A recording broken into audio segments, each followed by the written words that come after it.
Hola, ¿cómo están? Bienvenidos a un nuevo capítulo de Emergente con Daniel San Martín. Yo soy Tomás Sánchez y estamos intentando entender hacia dónde carajo va el planeta con todas las nuevas tecnologías y cómo ellas están afectando la economía, la sociedad, la democracia, la política, todo. Daniel, ¿cómo estás?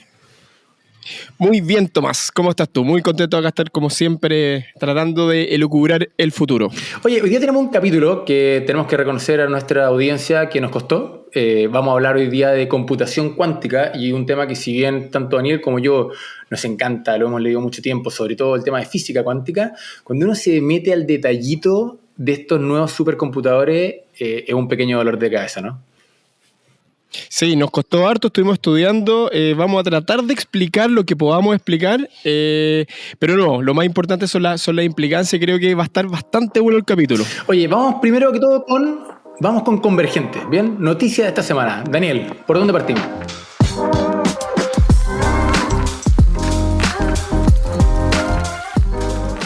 Yo tengo una noticia muy positiva, es un símbolo. Salió hace un par de días las noticias de que por primera vez a nivel global la inversión en energía solar, en nuevas plantas de energía solar, es mayor por primera vez que la inversión en plantas basadas en petróleo. Y esto es súper significativo porque podemos ya empezar a pensar que estamos en un punto de inflexión. El tema de la energía renovable, obviamente, que viene hace muchos años con mucha fuerza, pero que ya se demuestran los números y de manera completamente cuantitativa frente a nosotros, que el mundo completo está poniéndole más dinero, que ahí está donde cuando uno puede hablar mucho, pero cuando ya el dinero está ahí, es súper importante y lo veo con mucho optimismo. Así que por primera vez más dinero para energía solar que para petróleo. Tremendo. Claro, que eso se viene a sumar a que hace un par de años haya sido también el punto de inflexión en términos de producción de carbón. ¿Ven? Otro bueno. Claro, y esto es inversión para producción futura. Entonces vamos teniendo más y más noticias positivas en ese ámbito. Está bueno. Oye, por este lado, no sé si viste, pero Neuralink, uno de los tantos emprendimientos de Elon Musk que tiene que ver con usar chips en los cerebros de las personas para poder resolver enfermedades, depresión, esquizofrenia, obesidad, tiene una serie de aplicaciones, acaba de ser aprobado para estudios clínicos en Estados Unidos. Es decir, esta cuestión se viene en serio, no es menor, y para ponerle mi nota divergente, esto igual abre un tema que ya se viene discutiendo mucho en el mundo de la medicina, de cómo el futuro de la medicina empieza a ser cada día más caro. Y por lo mismo se puede empezar a generar una tremenda elitización. ¿Bien? Entonces, creo que está muy interesante. Abre una puerta a un montón de nuevas oportunidades. Para todos ustedes que quieren ser un sujeto de experimento, Neuralink aún no abre las postulaciones, pero usted eventualmente se va a poder postular para poder ser un sujeto al que le pongan el primer chip en la cabeza. Y interesante, ¿no? Sí, ¿cómo avanza esto? Va todo a un ritmo impresionante. Ya estamos con aprobaciones para conectarnos al cerebro. Oye, Tomás, yo tengo una siguiente noticia súper interesante también. Bien es sabido que hay una carrera espacial ya completamente explícita entre Estados Unidos y China. Y esto ha abierto la posibilidad de una nueva tecnología que la NASA hace algunas décadas había descartado, que era usar energía nuclear para impulsar sus cohetes. Por consideraciones políticas y por consideraciones ambientales, por supuesto, había descartado esta tecnología, pero hoy día es tan imperativo tener tecnologías que le permitan a Estados Unidos llegar a Marte, que se está volviendo a probar, y de hecho tan luego como el 2027 ya se va a probar en el espacio estos cohetes que ya no funcionan quemando combustible, sino que funcionan con pequeñas reacciones de fisión nuclear en el cohete que expelan materia a velocidades tremendas. Solo como referencia, si esta tecnología fuera probada y funcionara de manera satisfactoria, se podría reducir eventualmente el viaje a Marte desde 9 meses a 2 meses, lo cual obviamente facilita tremendamente la operación. Tener a 9 meses personas dentro de una nave es muy complicado, 2 meses se vuelve mucho más factible, así que también una muy buena noticia para nuestro eventual viaje al planeta rojo. Yo todo lo que espero es que cuando salgan de la Tierra, salgan todavía quemando hidrógeno o lo que quieran quemar, y que solamente prendan los motores nucleares afuera, cosa de evitar cualquier tipo de catástrofe en caso de que algo salga mal, como vimos hace un par de semanas con el vuelo de Elon Musk o hace varias décadas atrás con el vuelo del Challenger. Bueno. Efectivamente. Oye, otra noticia por acá, no sé si viste, pero a Facebook lo multaron, y por lo tanto a Meta, por violar los protocolos de privacidad de información en Europa. ¿Bien?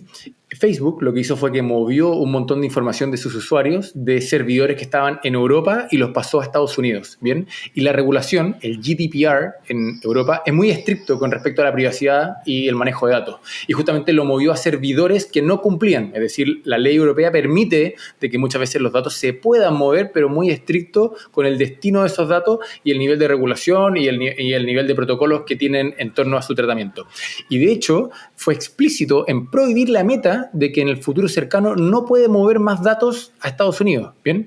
Y la multa es de la módica suma de $1.200 millones. Que de hecho Wow. sí que dobla la multa que había tenido Amazon hace 2 años atrás, que había sido como de 740.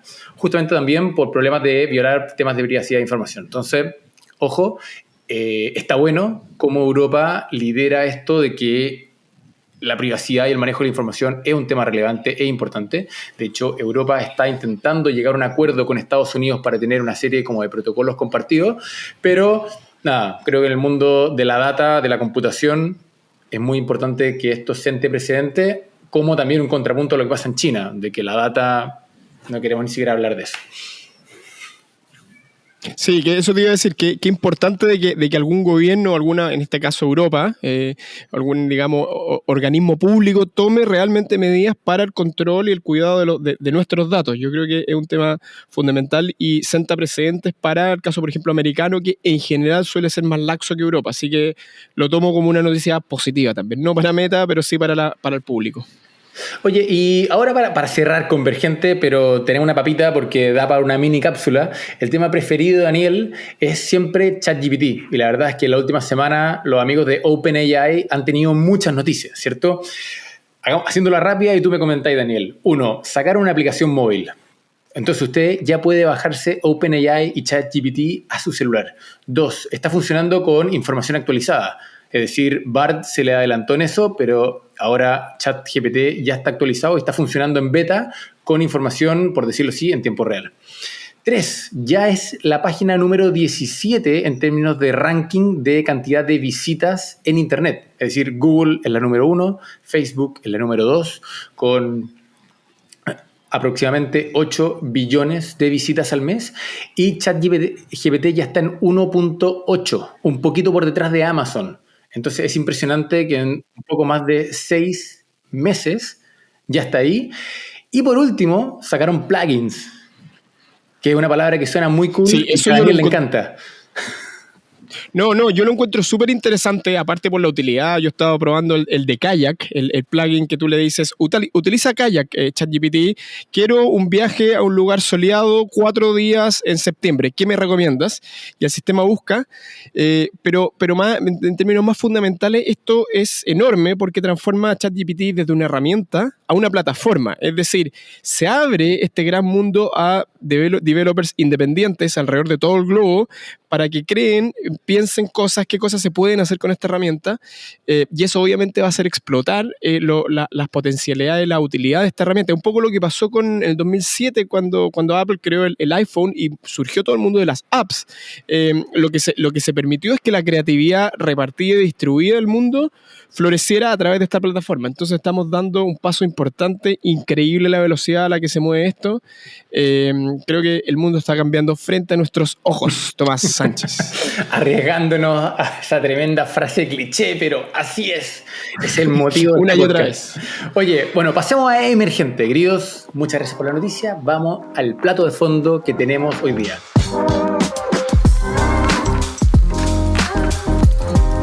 Quantum Computing. A ver, primero que todo, creo que para entender esto tenemos que primero sentar una línea base de qué es la mecánica cuántica y 2, cómo funciona un computador tradicional. Y así podemos entender los fundamentos vagamente y 2, podemos entender cuál es el contrapunto a lo que se viene haciendo hoy día. Daniel, comencemos. ¿Por dónde partimos cuando queremos entender qué es la mecánica cuántica? Para mí la manera Sí, la mejor manera de explicar esto rápidamente y de nuevo de manera súper superficial es desde el punto de vista de la historia.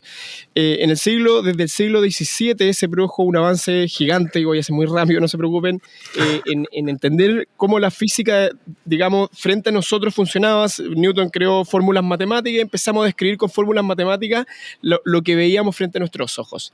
Llegado ya el siglo XX, principio del siglo XX, la disciplina había avanzado tanto y los instrumentos habían avanzado tanto que éramos capaces de comenzar a observar y tratar de entender lo que pasaba dentro del átomo. Y la sorpresa vino que los fenómenos que ocurren a esa escala son fundamentalmente distintos.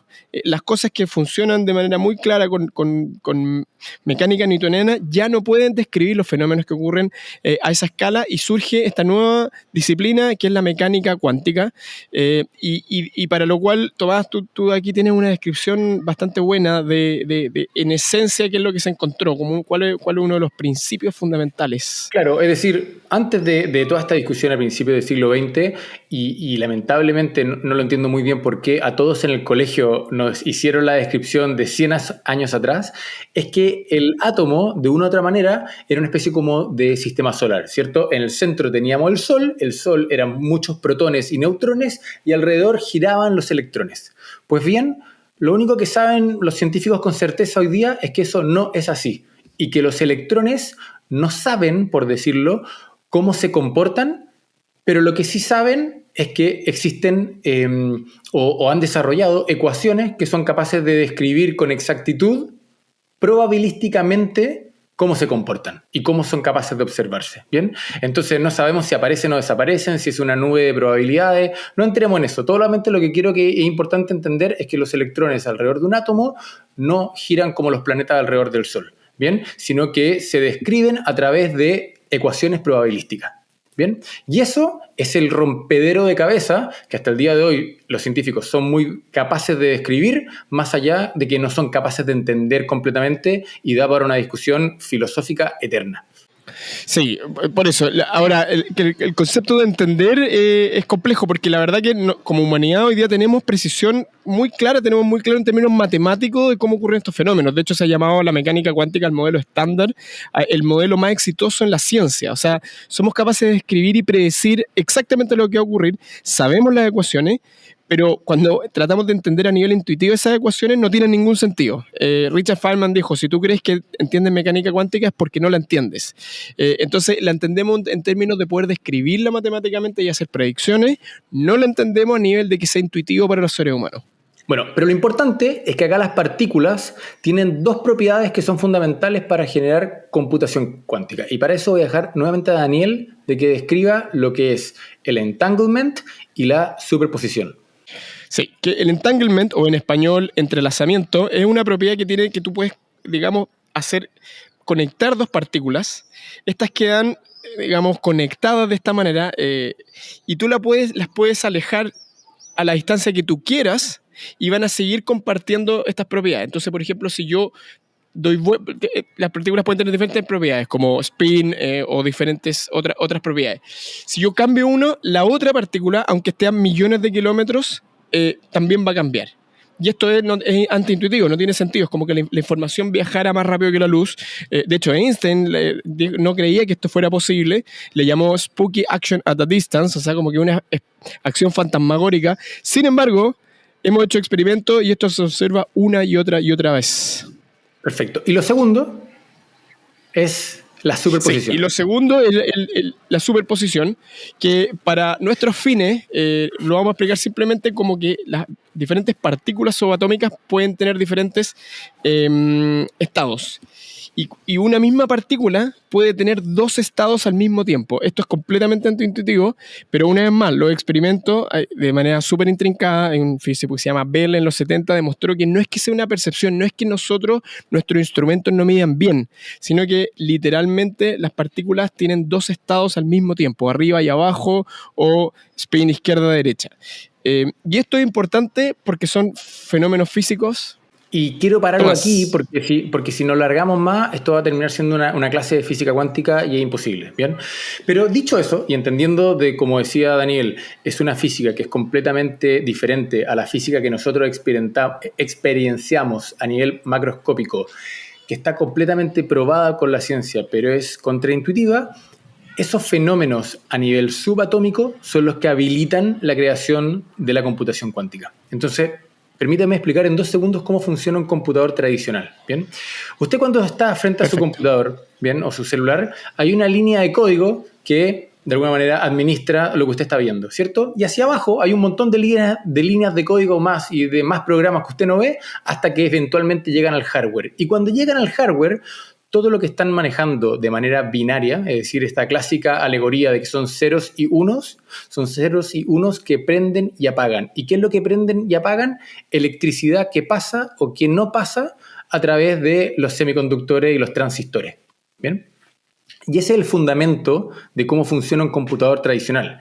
Y en la medida de que son más poderosos, este computador, este transistor, siendo preciso, es capaz de prender y apagar, por decirlo así, un circuito más veces. Pero siempre esas más veces van a ser secuencialmente. Y cuando hablamos de que un computador tiene tantos miles de hertz por segundo, o de bytes por segundo, perdón, es que estamos hablando de que es capaz de hacer más veces este prender y apagar dentro de una plaquita metálica, ¿cierto?, de un hardware para poder hacer cálculos.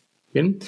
La diferencia fundamental con un computador cuántico es que un computador cuántico, cuando hace eso, no es prender y apagar para que pase electricidad por un hardware, sino lo que hace es que interactúa con partículas subatómicas en un determinado estado y, como explicaba Daniel, están en más de un estado en simultáneo, son capaces de performar calculaciones en simultáneo. De nuevo, esto es contraintuitivo, pero el punto Exacto. tiene que ver con que el hardware, cuando, por decirlo así, el código toca lo físico, lo que toca, entre comillas, muy conceptualmente, son un arreglo de diferentes partículas subatómicas que están en más de un estado a la vez, por lo tanto pueden hacer cálculos en simultáneo. Y hasta ahí llegué. No sé si se entendió bien, Daniel. Sí, no, muy, muy buena la explicación, Tomás. Finalmente, solamente como resumen, lo que se intenta aprovechar es de un sistema físico con cualidades fundamentalmente diferentes para realizar computación, es decir, procesos de información de una manera fundamentalmente diferente. Y acá hay que entender que los computadores cuánticos, si bien es cierto, para ciertos problemas tienen mucha más potencialidad, no es que vayamos a reemplazar nuestros computadores tradicionales por quantum computing. No vamos a tener un laptop de quantum computing en 5 años más, sino que van a usarse para problemas muy específicos, van a ser probablemente administrados por grandes corporaciones o gobiernos. Y eso nos lleva a entender las implicancias del quantum computing hacia el futuro. Pero antes de la implicancia, quiero también entender, porque acá como que de repente a la gente le baja la ansiedad de que estamos mañana al borde de esto. Hoy día hay en el fondo varias corporaciones, varios gobiernos invirtiendo en esto. De hecho, hay alianzas de todos los países europeos para invertir en esto y crear diferentes computadores. Estamos hablando del orden de los miles de millones de euros invertidos en esto. Estados Unidos en rangos similares y China en rango de las decenas de miles de millones de dólares. ¿Bien? Es decir, China está invirtiendo 5 a 10 veces más de lo que está invirtiendo Occidente en esto. Pero aún así, hoy día lo que tenemos son computadores cuánticos que son de alguna manera prototipos. ¿Bien? Son computadores cuánticos que tienen cientos de qubits, que son los equivalentes a los bytes en el mundo de la computación tradicional, ¿bien? Por lo tanto, lo que quiere decir esto es que son computadores funcionales, pero que no son realmente útiles para hacer hoy día tareas, ¿bien? Porque ¿qué es lo que pasa? Acá tenemos limitaciones físicas importantes, es decir, cuando queremos tener un arreglo de partículas subatómicas, en particular fotones, que es lo que se suele usar, y ser capaces de mantenerlos en un estado específico para poder hacer la computación, hoy día lo que se ha logrado es que estén ese arreglo de partículas subatómicas en el mismo estado durante solamente segundos. ¿Bien? Porque ¿qué es lo que pasa? Manipular esto es extremadamente difícil. De hecho, los computadores cuánticos, cuando uno los ve las fotos, normalmente ve aparatos del tamaño de un refrigerador, que literalmente es un refrigerador, porque lo que está haciendo es que de alguna manera el computador en sí, que es del tamaño de, no sé, un disco de hockey o algo por el estilo, todo el resto está manteniendo eso lo más frío posible, en específico 270 grados bajo cero, que está cercano al cero absoluto, al cero de Kelvin. ¿Bien? ¿Y esto por qué? Porque de esa manera se alcanza un estado donde las partículas subatómicas, por decirlo así, no pueden ser molestadas, no hay ruido ambiente, como se dice en la disciplina, ¿bien? Y por lo tanto, de nuevo, las partículas pueden estar más estables y pueden ser manipuladas. Pero de nuevo, estamos en un estado de computadores cuánticos en modo prototipo con cientos de qubits, y para que algo sea realmente funcional, tiene que tener al menos 100.000, si es que no 1.000.000 de qubits. Sí, eso me lleva a pensar que el otro día, no sé si lo leíste, Tomás, IBM hizo un anuncio. IBM hoy día tiene también computadores de alrededor de cientos de qubits, va a tener uno de 4.000 qubits el 2025 y anunció uno de 100.000 para el 2033. Así que pareciera que estamos llegando allá. Dale, oye, vamos a los casos de uso, porque yo creo que acá es donde se pone interesante, porque hemos estado hablando de algo súper técnico, súper complejo, que está, por decirlo así, al menos a 10 o 20 años de distancia, pero la pregunta es ¿por qué es un dolor de cabeza hoy día? ¿Por qué nos importa tanto de que se pueda desarrollar o no un computador cuántico, Daniel? Sí, acá llegamos a la parte más interesante. Partamos por las amenazas, los riesgos. Y esto es bien sabido, pero dada su naturaleza de cálculo en paralelo, estos computadores van a poder detectar y las claves, los passwords, para ser súper concreto, de manera rapidísima. Hoy día para tú tratar de probar password tienes que probar secuencialmente todo. A un computador normal le puede tomar literalmente millones de años. Estos computadores lo van a poder hacer en segundo y por lo tanto muchos de los sistemas de seguridad de Internet, cuando se desarrolle un computador cuántico suficientemente grande y funcional, colapsan. Y eso nos lleva a situaciones complicadas.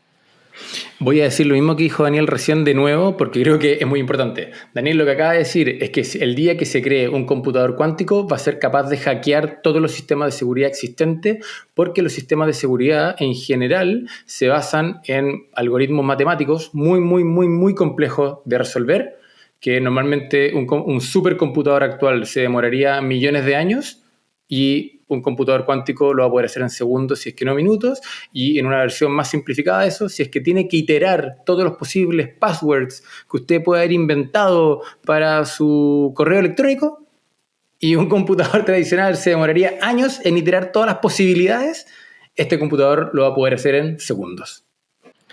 Sí, y bueno, eso nos lleva a pensar que la persona o la institución o el gobierno que desarrolle el primer computador cuántico va a adoptar un poder, pero descomunal. Yo creo que eso por sí mismo es un problema. Bueno, y como se dice normalmente, eso significa que el día que esto se cree, el mundo va a estar en un problema durante 15 años. Porque en el fondo todos entendemos de que el día que queramos cambiar todos los protocolos de seguridad en una empresa, en un gobierno, en un país, en lo que sea, nadie se demora menos de un par de años, por no decir una década. Bien, es decir, todos hemos visto lo que puede llegar a sufrir una empresa cuando simplemente tiene que cambiar su ERP. Imaginémonos que tiene que cambiar toda la arquitectura de seguridad digital del planeta. O sea, es impensable. Y por lo mismo, muchas personas son vocales con respecto al decir, oigan, esto tenemos que empezar a hacerlo hoy día. De hecho, hoy día ya hay un montón de iniciativas en torno a lo que se llama generar criptografía a prueba de computadores cuánticos. Pero, de nuevo, es un desafío brutal, porque, por decirlo así, los criptógrafos tienen que cambiar completamente el paradigma de cómo se ha hecho criptografía hasta el día de hoy. Así es. Pero también, por otro lado, la computación cuántica tiene tremendas oportunidades. Varios casos de uso que podrían llevar al desarrollo científico a acelerarse de manera tremenda en algunas áreas. Por ejemplo, el que se me ocurre a mí es el desarrollo de nuevos medicamentos. Para poder entender la interacción de las moléculas, hoy día se ocupan computadores normales y la capacidad de los computadores cuánticos para entender y modelar estos sistemas complejos es muy superior y por lo tanto el desarrollo de drogas y de medicamentos en general podría acelerarse de manera tremenda. O sea, creo que un muy buen ejemplo es cuando estuvimos en la carrera por la vacuna del COVID, algo que se demoró más allá de que existían clinical trials y toda la parte empírica, en la parte previa, cuando había que realmente modelar cómo se iba a comportar el ADN de este virus con el ADN humano y las interacciones, etcétera, etcétera, ese modelamiento, de nuevo, se habría podido hacer en segundos. O cuando realmente queremos entender cómo viene el futuro en términos del cambio climático y, de nuevo, alguien puede llegar a entender lo complejo que puede ser un modelo climático en términos de que tiene miles de variables. Y aún así, teniendo miles de variables, no son suficientes, porque en el fondo que este río pasó con tal cosa, que la temperatura del mar, que lo que sea, ahora a un modelo que es posible de ser procesado con un computador cuántico, podemos meterle millones de variables y es posible. Bien, entonces podemos empezar a predecir las cosas con Sí, una exactitud exactamente. que antes no se podía. Oye, Bueno, dicho eso, y el otro uso, perdón. no, sí, dime otro uso más, pero decía para terminar por diverger un par de minutos, porque creo que ya fuimos como bien concisos en decir, bueno, así funcionan los computadores cuánticos, estas son las posibilidades y los riesgos, y bueno, ¿para dónde vamos? Porque la verdad es que es bien rompedor de cabeza, ¿no? Es que yo dejé el último caso de uso como la guinda de la torta para la divergencia. Y tú ya deberías saber cuál es el tema que traigo en mi obsesión, inteligencia artificial.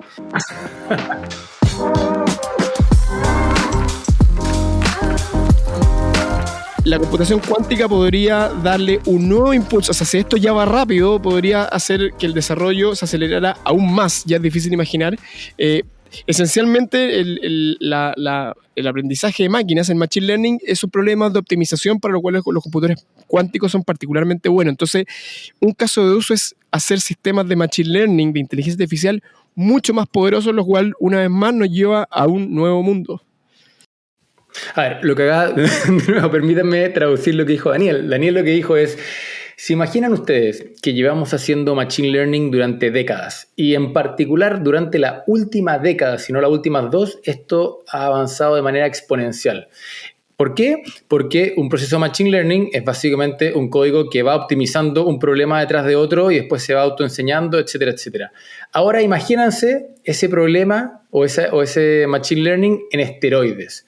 O no solamente en esteroides, arriba de energía nuclear. ¿Bien? Ese tipo, todo lo que aprendió ChatGPT en un año, arriba de un computador cuántico, lo habría aprendido en segundos. O mejor dicho, ni siquiera lo que aprendió, lo que se refinó. ¿Bien? Entonces, claro, yo ahí vuelvo y ya oficialmente en Divergente.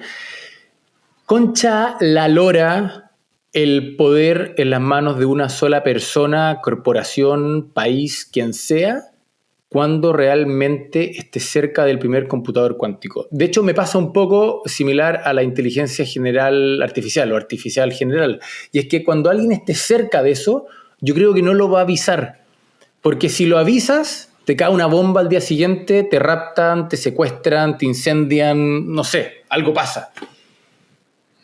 Y no, porque los seres humanos nos encanta, también soy humano, nos encanta el poder, digamos. O sea, si tienes al frente tuyo la lámpara de Aladino que te va a hacer la persona más poderosa del mundo, probablemente mucha gente no va a avisar. Entonces es complicado. Es que imaginémonos, mañana llega Microsoft, o llega Google, o llega un laboratorio secreto en Noruega, o llega de nuevo el ejército chino y tiene un computador cuántico. Y la pregunta es, ¿en qué orden va a hackear todos los sistemas digitales del planeta? ¿Va a entrar primero al Pentágono? ¿Va a hackear Google y Facebook y va a conocer los secretos de todo el mundo? No le va a contar a nadie y va a empezar a hacer hacks de a poquitito y de manera piola para que la gente no se dé cuenta todavía de que los pueden hackear. Un poco como cuando los aliados en la Segunda Guerra Mundial, cuando descifraron el código Enigma de los nazis, justamente parte del tema era que para que los nazis no se dieran cuenta de que los habían hackeado, es que lo hacían de manera muy cautelosa y no eran evidentes para mostrar de que ya conocían sus planes. Bueno, ¿Microsoft va a hacer lo mismo? ¿La CIA va a hacer lo mismo? No sé, a mí me Pero da... eso nos lleva a una reflexión divergente, de una lógica divergente, que es que tal vez ya alguien lo tiene y no lo sabemos. Tal vez hoy día JP Morgan o alguna corporación que decimos, Warren Buffett, oye, qué talentoso el oráculo de Omaha, ¿no? Tal vez tiene un computador cuántico y nadie lo sabe y no lo utiliza al 100%, o inteligencia artificial de niveles que no están abiertos, tal vez DeepMind o cualquier otro laboratorio podría ya tener una inteligencia mucho más poderosa de lo que sale en los medios, y simplemente lo que hacen es comprar acciones aquí y allá en una cascada de corporaciones de una manera tan sutil que nadie lo sabe, pero ya lo están. No lo vamos a ver nunca, es un muy buen punto. Lo más probable es que no va a salir una declaración: China ha logrado la computación cuántica. Es un muy buen punto. Lo más probable es que el mundo va a comenzar a cambiar sin que nos demos cuenta claramente por qué, y después ya va a ser demasiado tarde y evidente. Bueno, es lo que normalmente se discute en el mundo académico financiero, cuando en el fondo se desarrollan todos los modelos para intentar describir cómo se comportan los mercados y cómo se comportan las acciones y los betas de riesgo, etcétera, etcétera. Es que hay una gran teoría que dice, si alguien realmente arma ese modelo, no se lo va a contar a nadie. Va a montar su fondito, le va a ir muy bien, se va a forrar y no le va a contar a nadie la fórmula secreta. Pero por otro lado, y esto es una conversación que estábamos teniendo en off con Daniel decía, ojo, la computación cuántica está a 2 décadas, si es que no a 4 de distancia, y antes de eso probablemente vamos a tener inteligencia artificial general, y eso es lo importante, ¿no, Daniel?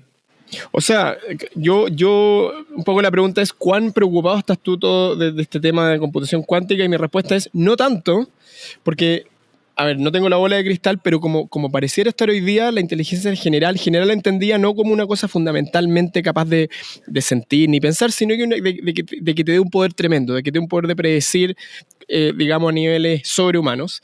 No estamos mucho más cerca de eso que de transformar antes de eso. Es que a nivel fundamental todo lo que hace la IA es predecir, pero sí, de tener habilidad cognitiva superior al ser humano en una vasta número de tareas.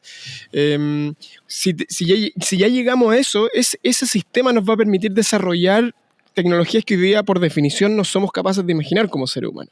Y por lo tanto tal vez nos va a decir, oye, muchachos, humanos, no es la cuántica lo que la lleva, hay que desarrollar computadores con este otro sistema físico, con ADN, con no sé, no soy capaz de imaginarlo. Y por lo tanto el mundo va a cambiar tanto tras esa barrera o esa como cortina de realidad que constituye la inteligencia artificial general, que todo lo que esté detrás de esa cortina no es muy relevante. Sí. Claro, ojo, también para la audiencia, Daniel no se refiere a que vamos a tener computadores con inteligencia artificial general en el sentido de que van a ser conscientes y van a tener voluntad y por decirlo así, nos acercamos a Skynet o a un escenario distópico. Daniel está simplemente hablando de que en términos cognitivos, en términos de capacidad, va a ser una inteligencia artificial que, a diferencia de las actuales, que son muy específicas, esta va a ser como un cerebro humano que es capaz de lidiar con tareas completamente diversas y por lo tanto ese día sí uno puede tener un empleado como inteligencia artificial que le puede pedir anda a comprar el pan y resuélveme este problema financiero. ¿Ven? Y va a poder lidiar con las dos de buena manera. Crea la compañía más valiosa de toda la historia humana, porque es más inteligente que el humano más inteligente concebible. Claro, pero ahí estamos hablando de que es más, la pregunta es cuánto más inteligente, porque si lo vemos por términos de CI, tal vez el día de mañana tenemos un AI muy inteligente que tiene un coeficiente intelectual de 160, pero no necesariamente por eso va a ser buena para los negocios, ¿bien? Pero está bien. Pero claro, lo que pasa es que como hoy día... Ok, da lo mismo, pero lo más probable es que pronto va a ser vastamente más capaz que el ser humano. Bueno, para ir cerrando, creo que acá tenemos dos intuiciones que son bien divergentes y dan para pensar un rato. Por un lado, la primera corporación, persona, país que logre la computación cuántica funcional va a tener demasiado poder en sus manos porque va a poder hackear lo que se le cruce por delante, por no decir el mundo completo, y el mundo va a estar offside durante una década intentando ponerse al día.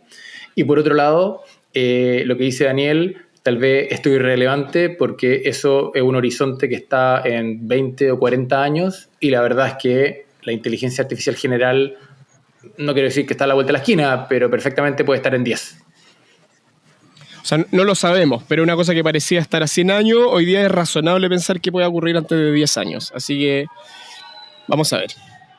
Bueno, queridos, muchas gracias por su atención durante este capítulo. Creo que estuvo bueno, estuvo desafiante para nosotros. Como siempre, seguimos atentos a sus recomendaciones. Este capítulo lo hicimos de este tema porque ustedes lo pidieron y por lo mismo les agradecemos de que nos sigan en su plataforma de podcast favorita, de que le den like, que nos evalúen, que nos den feedback, que le cuenten a sus amigos que vale la pena y nos estamos escuchando la próxima semana. Que lo pasen muy bien.